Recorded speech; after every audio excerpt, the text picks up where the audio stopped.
All right, here is your Jacob's Ladder how-to kit.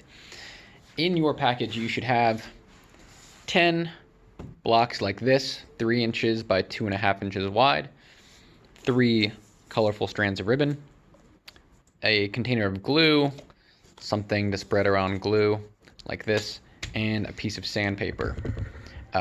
This sandpaper should last a long time, so don't throw it away when you're finished this project. Keep it around somewhere where you can use it for another day. There is no woodworking project that does not require at least a little bit of sandpaper or a little bit of sanding. So we will most likely use this in the future. All right, so what you're gonna do first is take your blocks, and you'll notice that there's some what's called tear out or chip out or just some kind of fuzzy bits right here. And that's not really gonna be great for our project. So what you're gonna wanna do is take your sandpaper and just go back and forth across it just like that. And you don't have to go crazy with this. If you do want to slightly round over one whole face on 4 edges, you can do that, and that will be your top side if you want your Jacob's Ladder to be a little bit softer to the touch around the edges. So I'm going to go ahead and fast forward through myself doing this 10 more times.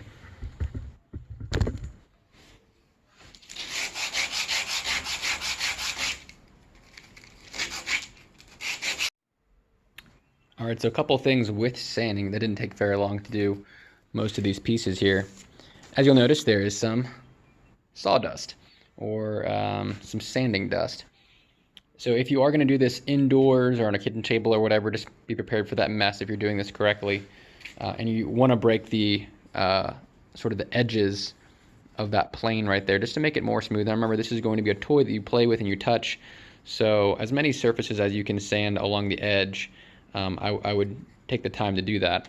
You shouldn't need to sand this surface right here. This is actually pretty smooth for the most part, and this is, I think, only about 100 grit, so it's not going to get much smoother using this sandpaper. But the edges, like I said, where your fingers will touch, those can most definitely be more smooth. So just remember to take the block firmly in your hand and just go sort of at an angle, 2, 3, 4, 5, 6. And if you're counting how many strokes or pushes you're doing, just do the same amount on each edge. 1, 2, 3, 4, 5, 6. Okay? And you should get the same sort of profile on each edge. 1, 2, 3, 4, 5, 6. 1, 2, 3, 4, 5, 6. Now, the reason why we don't have to do it on the other side is because these are going to get sandwiched together. And if you bevel that edge on the other side, it'll never get noticed, right? It doesn't matter. So if this is a clean square edge right here, that's perfectly fine because it's going to be a cookie kind of like that. All right, the other thing with sanding is, all right, once all your pieces are sanded on one side, like I said, it doesn't matter if the other face is not sanded, as long as the corners are broken or sort of rounded over on 4 edges on one side, you're good to go on all those pieces. Then what we're going to do is we're going to take our ribbons. So there's really only one pattern to this. If you get the pattern down in the first block and you do it for the next 4 or 5 blocks, then that's all there is to it. But getting it right the first time is what matters. So what you're going to do is you're going to take one ribbon, whichever one you want your middle one to be, and lay it down in the middle, just like that. Then you're going to take your other color ribbons and you're going to lay them down in the opposite direction, just like that. Whoops. And that's all there is to it. If you can get that right, you can do the whole project. It's just weaving the ribbons in and out, okay? Now, you're going to get your glue right here, wood glue, and we're just going to lay a little bit down with our glue stick or glue spreader, okay? A little bit goes a long way with this. I did not send you guys a terrible, a bunch of it, so try not to waste it. The other reason to not do a whole bunch of this is that it's gonna make a huge mess everywhere, and it'll make your life harder if you use too much glue.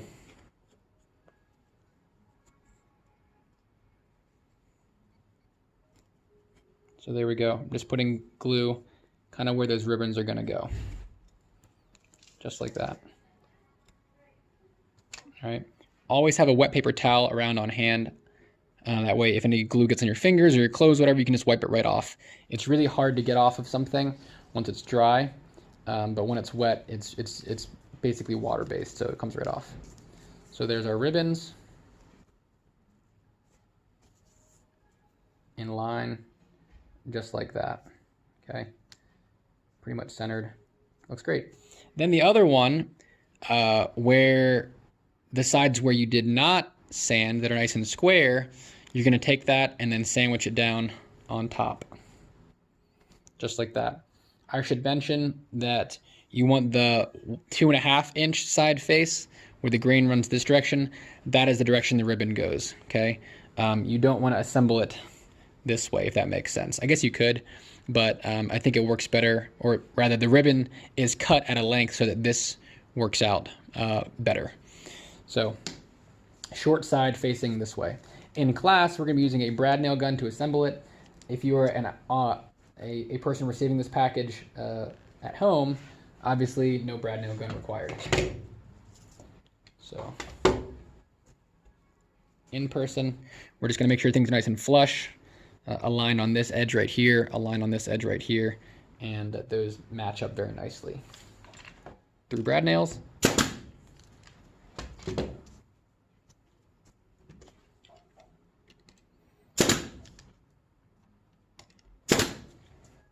There we go. Then, once that's all situated, we're going to flip it. The number one thing to keep in mind here is that the ribbons don't twist. So if you get a twist, just try to keep it nice and flat the whole way through. And alternate the ribbons like that. Okay, so if it was going in this direction, it goes this direction. These two now go in this direction.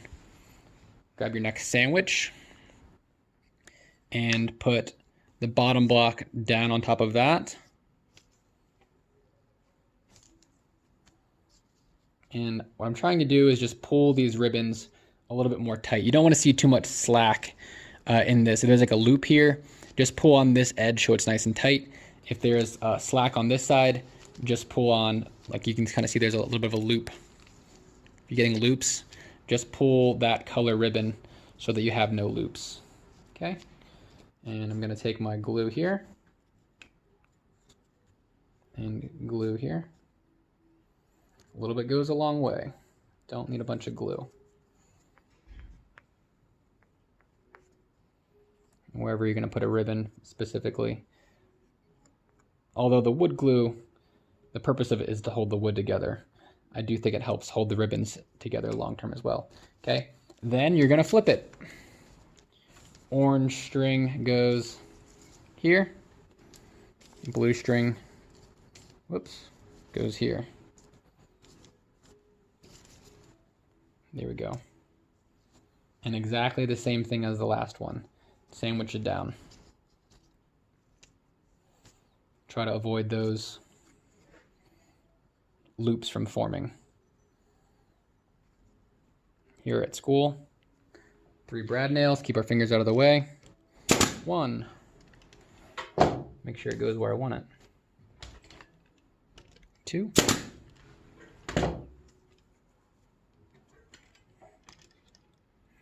And 3. All right, I'm going to speed this up so you guys can see how this whole thing looks here.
All right, and there it is all assembled.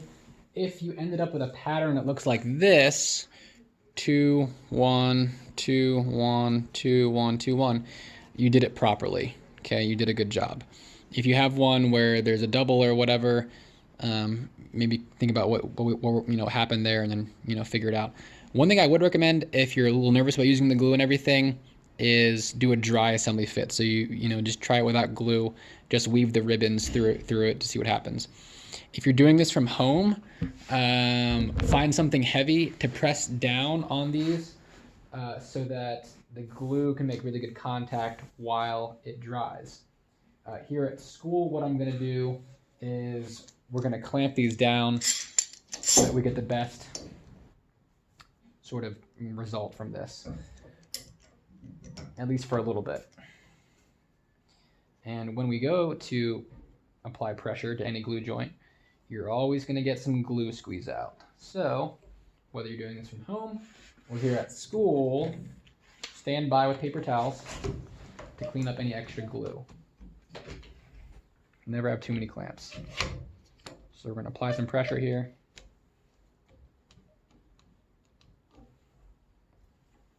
And because this has brad nails in it, my thought is that once the clamps squish down on everything, it'll drive those nails further into where they are. So hopefully, we won't need to wait the full cure time for the glue to actually use these. My hope is that once you apply some pressure, give it a few minutes, that'll be good to go from there. So I'm gonna grab a paper towel, wipe up any squeeze out, and then we'll see how it looks when it's all done. All right, if you guys were counting and noticed, this one has 6 blocks. 1, 2, 3, 4, 5, 6. Just because I wanted to see how that was gonna look. You guys get 5. That'll help maximize the amount of materials needed and the amount of ribbon needed too, but 5 should look just as cool. So this has been in clamps for at least 30 minutes. Ideally, before really playing with it and doing a lot with it, I might wait a couple hours, but as long as it's in clamps for about 30 minutes, you should be good to go. The only other things that you might want to do to it once it's sat in clamps or, giving that glue time to dry. Once that's done, if you still catch any rough surfaces or any place where you might want to continue sanding down, you can take your piece of sanding paper and then just knock that rough edge off if you want to. That part's optional. But hopefully you should have a perfectly functional and working Jacob's ladder. Just like that. So hope you guys enjoyed making this project. Hope you had fun, learned something new, and were successful. And as always, make sure that you post your finished work to Google Classroom, or at very least send me an email of your finished work, and we will see how those turned out.